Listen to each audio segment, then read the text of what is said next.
ahead. Confirmed. Right target rate.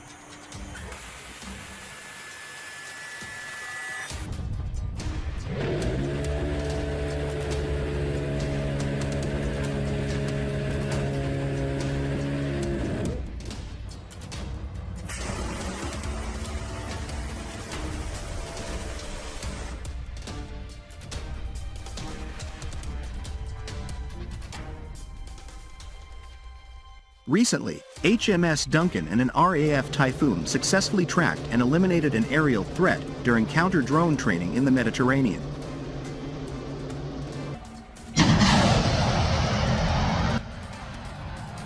According to a Royal Navy press release, the Type 45 destroyer worked with a Typhoon FGR4 from RAF Akrotiri in Cyprus for the exercise, which looked to see how both services can develop tactics and procedures against airborne threats.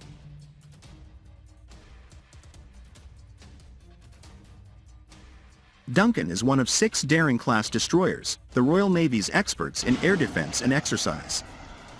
Aphrodite Trident, stationed south of Cyprus, pitted the ship against unmanned aerial systems. Right target rate.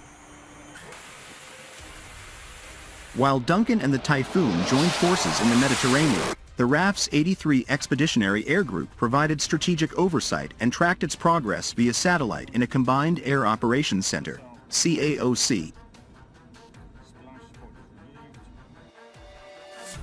The exercise was designed to prepare and develop plans for defending any potential threats to UK's sovereign bases. HMS Duncan's Wildcat helicopter took to the skies, simulating an enemy drone in attack mode and flying a pattern directly towards RAF Akrotiri.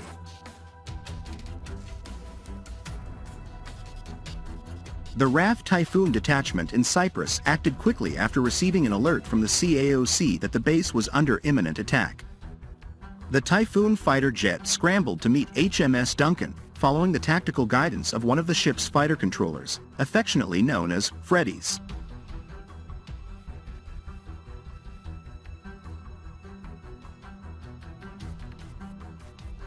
These RN warfare officers are experts at supervising fast jet missions, ensuring that they achieve their goals from a safe distance, far away from vulnerable units or areas. Using her Samson radar, the spinning dome on top of her main mast, HMS Duncan was able to track the low-flying drone as it sped towards its intended target and, after establishing a data link with the Typhoon, transmit her radar's target track to the jet's onboard sensors. The jet's ability to transmit radar data enabled it to navigate to the target and eliminate the threat long before it reached its intended destination.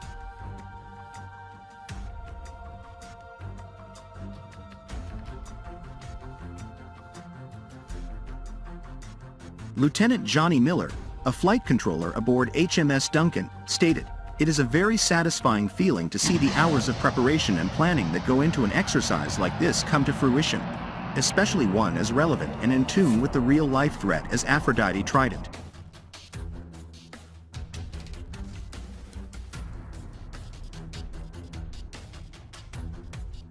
This exercise demonstrated that we can defend ourselves, our colleagues, and our allies against attack.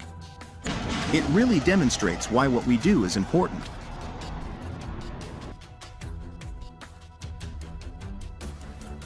Wing Commander Morris, commander of the RAF Typhoon detachment, added, "A Typhoon pilot on a scramble must deal with many dynamic tasks in a short period of time."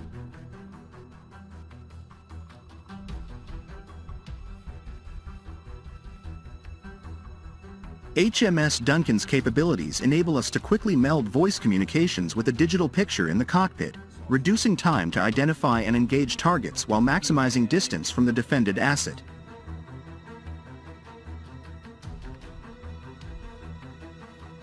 This was a great opportunity to work with HMS Duncan and prove the voice and data communications for potential scenarios in the Eastern Mediterranean.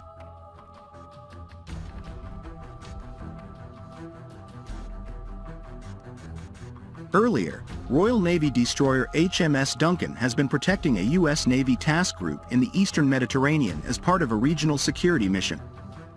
The Portsmouth-based warship deployed at the end of May and, after intensive training and a short stop in Cyprus, linked up with two U.S. Navy task forces, the USS Dwight D. Eisenhower's Carrier Strike Group and USS Wasp's Amphibious Ready Group.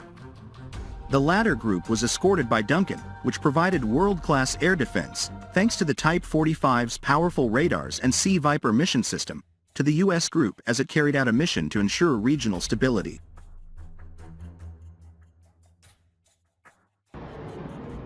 Duncan's work with the Americans followed an intensive period of training and trials to ensure sailors and ship are ready for frontline operations, including being put through their paces by the exacting Fleet Operational Standards and Training (FOST) teams. "I am proud of what my ship's company have achieved in such an extremely short period," said Commanding Officer, Commander Dan Lee. "As a team, they rose to the challenge and with FOST support achieved the extremely high standards required to ensure we are ready for anything asked of us."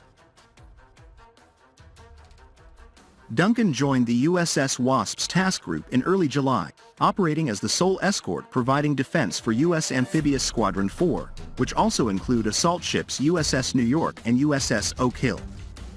Duncan has carried out a number of exercises, including a replenishment at sea with oiler USNS Patuxent, operating U.S. Seahawk helicopters from her deck and hosting a visit from the commanders of Amphibious Squadron 4 and the 24th Marine Expeditionary Unit, plus the commanding officer of USS Wasp.